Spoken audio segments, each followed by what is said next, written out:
Hello and welcome to Delhi let's play. दोस्तों, आज हम द टोन जोन जिम आए हैं और हमारे साथ एक इंटरनेशनल प्लेयर हैं, पावर लिफ्टर हैं और कोच भी हैं। सुनील काफ़ी बार इंटरनेशनल लेवल पे इंडिया को रिप्रेजेंट कर चुके हैं और आपके बहुत से स्टूडेंट्स भी मैं जानता हूं जो इंडिया को रिप्रेजेंट कर चुके हैं, पावर लिफ्टिंग में भी और बॉडी बिल्डिंग में भी आपका अच्छा खासा रहा है। आप भूपेंद्र धवन जी के साथ भी रहे हैं, उनके साथ सीखा भी है।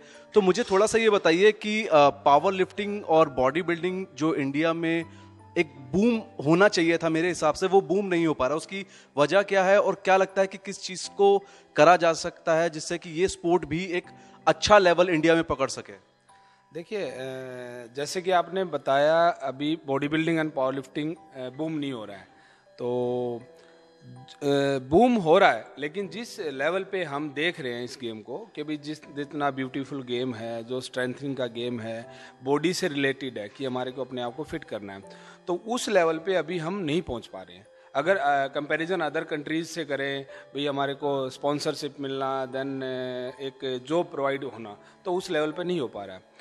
काफ़ी टाइम से चलता हुआ आ रहा है और आज के दिन पहले से बेटरमेंट है और हम होप करते हैं कि आगे इन फ्यूचर आने वाले टाइम में हमें जॉब मिलना, गवर्नमेंट से हेल्प मिलना और स्पॉन्सरशिप मिलना, ये होगा।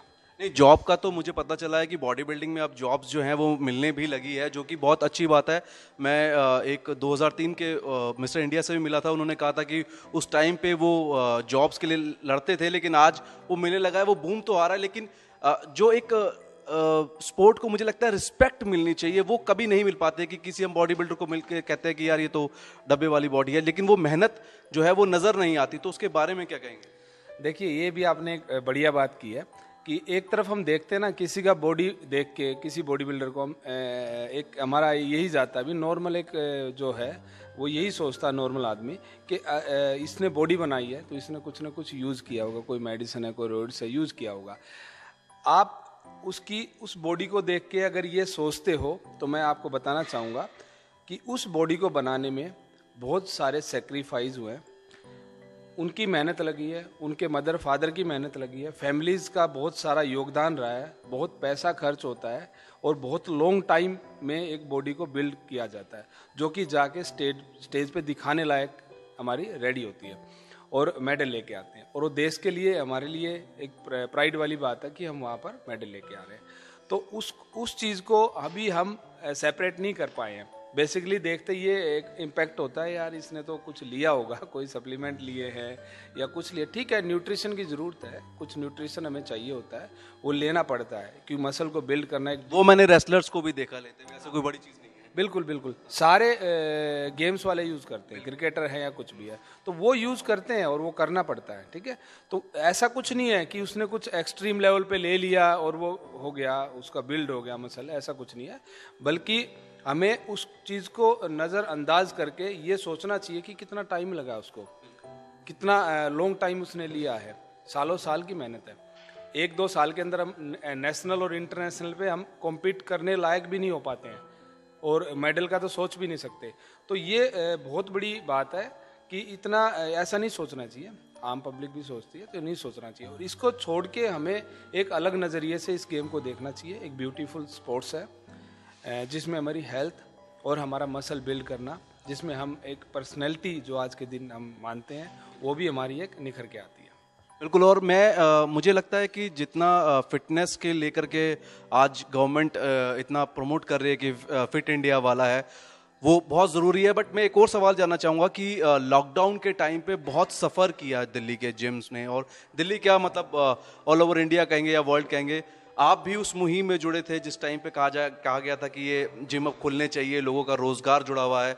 तो वो सिचुएशन के बाद से अब जो उभर के आ रहा है, बच्चे अभी भी कम आ रहे हैं लोग, तो कैसे उसको कोप अप कर रहे हैं? देखिए, वो एक टाइम था एक्चुअली, कोविड का टाइम तो सबके लिए हमारा बहुत ख़राब था, ऑल ओवर वर्ल्ड में प्रॉब्लम थी। उसके बाद जैसे ओपन स्टार्ट हुआ, अभी सब कुछ ओपन हो रहा है धीरे धीरे। जिम का बिल्कुल लास्ट में ही हम बोलेंगे कि हमारा नंबर आया कि ओपन हो जाए, और बोला गया अभी जिम के अंदर एकदम स्प्रेडिंग होगा और स्वेटिंग होता है, एक कवर्ड एनवायरनमेंट है, ये है। लेकिन हमने गवर्नमेंट से बार बार इस बारे में बात की, बार बार हम गए हैं स्टेट और सेंटर के पास, और अभी जो हमारी एसोसिएशन है दिल्ली जिम एसोसिएशन, तो आप उसके प्रेसिडेंट हैं? मैं उसका वाइस प्रेसिडेंट हूँ, ठीक है, जिसमें धवन सर हमारे चेयरमैन हैं और भूपेंद्र शर्मा जी प्रेसिडेंट हैं। तो हमने काफ़ी एफर्ट किया, हम एलजी साहब के पास भी गए, सीएम साहब के पास भी गए, हम ऊपर गृह मंत्रालय में भी हमने अपने लेटर भेजे, हम मीटिंग्स हुई है। तो ओपन होना स्टार्ट हुआ सितंबर में, हमारा सबसे लास्ट था कि हमारा ओपन हुआ। सितंबर से अब तक अगर हम टोटल एक कैलकुलेशन देखते हैं तो हमारा अभी तक रनिंग में जो हमारा पहले जो काम था, जो हमारा आ रहा था एथलीट या जो भी हमारा फिटनेस के लिए आ रहे थे जो क्लाइंट्स हैं, वो 50% कवर कर पाए हैं। अभी हम ये नहीं बोलेंगे कि 100% हम पहुंच गए हैं, हमारा बहुत स्लो चल रहा है बिजनेस। हाँ, होप्स हो कि आने वाले टाइम में कि नेक्स्ट जो हम मानते हैं कि मार्च टू नवंबर तक हमारा एक सेशन होता है कि हमारा काफ़ी क्लाइंट बढ़ता है, तो होप्स हो कि मार्च के बाद ये बढ़ेगा। तो ये हमारे लिए बहुत ही एक हार्ड टाइम रहा है और अब भी चल रहा है। बेसिकली ये एक फाइट चल रही है कि क्लाइंट्स को धीरे धीरे हमने बढ़ाना है और सेफ एनवायरनमेंट देना है। कुछ कॉम्पिटिशन्स आ रहे हैं जिसकी तैयारी अभी आप कुछ करा रहे हो बच्चों को? हाँ बिल्कुल आ रहे हैं, कंपटीशन स्टार्ट हो गए हैं, हमारे स्टेट लेवल के स्टार्ट हो गए हैं, नेशनल लेवल का है अप्रैल में है, 21 मार्च को स्टेट हमारा बॉडी बिल्डिंग है, उसके बाद पावर लिफ्टिंग के बैक टू बैक अपना स्टार्ट हो गए हैं। अभी जैसे हमारा असम में चैम्पियनशिप थी और अभी इंटरनेशनल के ही हमारे पास आ गए हैं, सब मेल आ गई है कि भी क्या है, पूरा उनका कैलेंडर आ गया।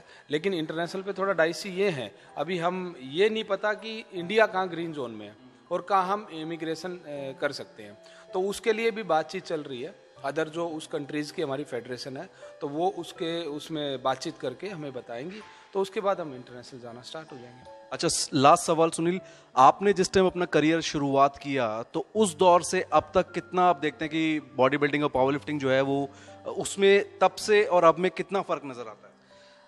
देखिए, मैंने 96-7 में मैंने स्टार्ट किया है अपना करियर, और उस टाइम से आज मुझे 23 ईयर हो गया और 23 साल के अंदर काफ़ी चेंजेस आया है। आज जो बॉडी बिल्डिंग उस टाइम थी, आज उसमें बिल्कुल डिफरेंट चेंज है। आज एक्चुअली क्या ना, बॉडी बिल्डिंग ग्लैमर से टच हो गई है।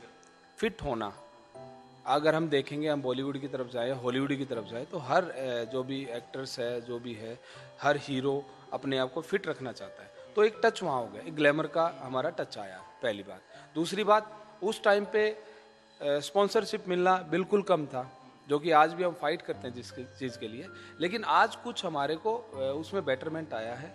कुछ कंपनीज जो आ गई हैं इंडिया के अंदर, जो स्पॉन्सरशिप देने के लिए रेडी हैं। उस टाइम पे जो न्यूट्रिशन था वो हमें उतना नहीं मिल पाता था, आज अवेलेबल है, क्योंकि हम ये लगा लीजिए इंटरनेट के थ्रू ऑल ओवर वर्ल्ड से हम जुड़ गए हैं।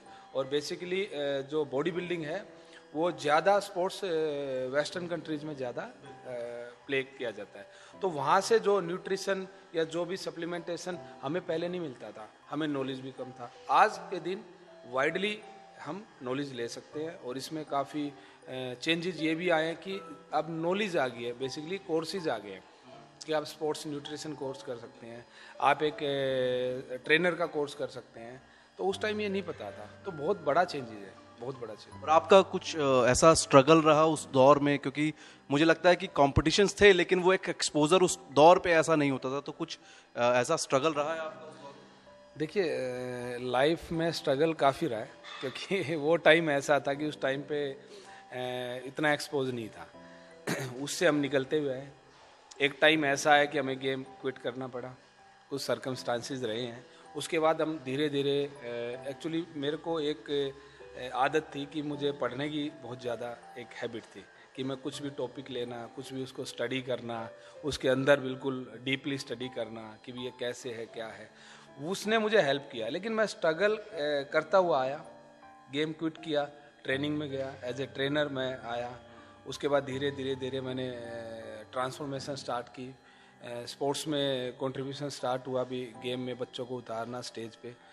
टीम बनती चली गई, पहले टीम 2, 4, 5 बच्चे थे, आज कई 100 बच्चे हैं, जो इंटरनेशनल भी मैं लेके जा चुका हूँ।